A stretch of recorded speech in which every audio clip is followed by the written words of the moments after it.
उभरे त ऊंद लहे त सोजरो।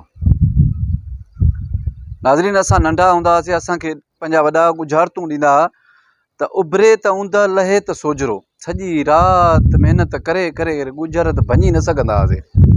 चवंदा हुआसीं त इहे उभरे त सोजरो थींदो आहे न। तव्हां खां गुज़ारिश आहे त मुकमल वीडियो ॾिसिजो, पंहिंजे राय खां ज़रूरु आगाह कजो। हिकिड़ो हमरा हुयो, उनखे ॿ न्याणियूं, हिकिड़ो पुटु हुयो। उहो छोकिरो बि कॉलेज पढ़ंदो हो ऐं छोकिरियूं जेके उहे बि डॉक्टर जे कॉलेज में पढ़ंदियूं हुयूं। उन छोकिरे जो पंहिंजे दोस्तनि सां झेड़ो थी पियो।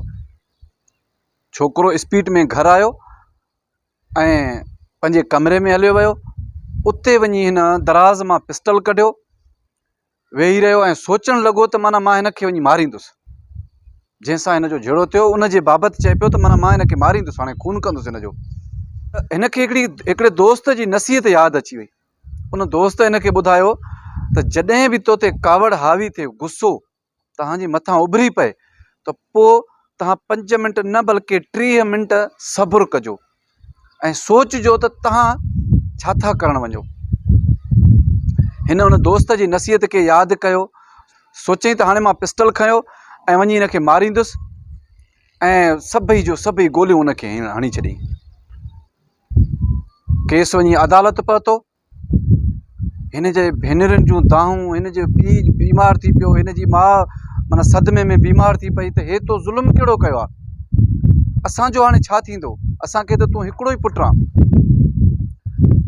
आख़िर हिते जॾहिं हिन होश कयो त हिते 10 मिंट गुज़री चुका हुया। आख़िर वरी हिन अॻिते सोचणु शुरू कयो त हाणे हिनखे अदालत त तोखे सज़ाए मौत जी सज़ा आहे।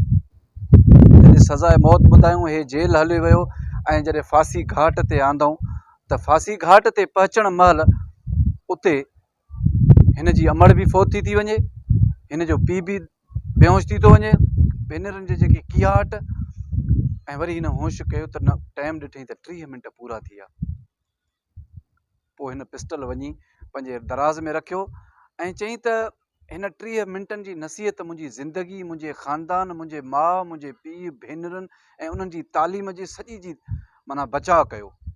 इन 30 मिंटनि जे सब्र, अगरि मां इहे शयूं कयां हा, वञी हुनखे गोली हणां हा ऐं उहो मरी वञे हा, त उहो त मरी वञे हा, शायदि मां बि कोर्ट मूंखे सज़ाए मौत ॿुधाए छॾे हा ऐं उन फांसी घाट ते बि पहुची वञा, मां बि मरी वञा, मुंहिंजी अमड़, मुंहिंजो पीउ, मुंहिंजी भेनरुनि जूं ज़िंदगियूं तबाह थी वञनि हा।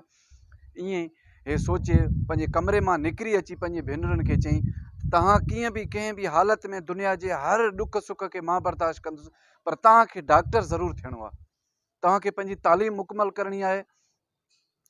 नाज़रीन, पोइ असांखे इन मां इहो सबक़ु मिलियो त उभरे त ऊंद लहे त सोजरो। कावड़ जॾहिं उभरे त अखियुनि अॻियां ऊंद, जॾहिं कावड़ लहे त पोइ थिए सोजरो। इन में असांखे वॾा जॾहिं ॿुधाईंदा हुआ गुजारत त वाह, उभरे त ऊंद लहे त सोजरो, असां न भञी सघंदा हुआसीं। असां चवंदा हुआसीं ई छा आहे, असुल में इहो आहे गुस्सो, कावड़।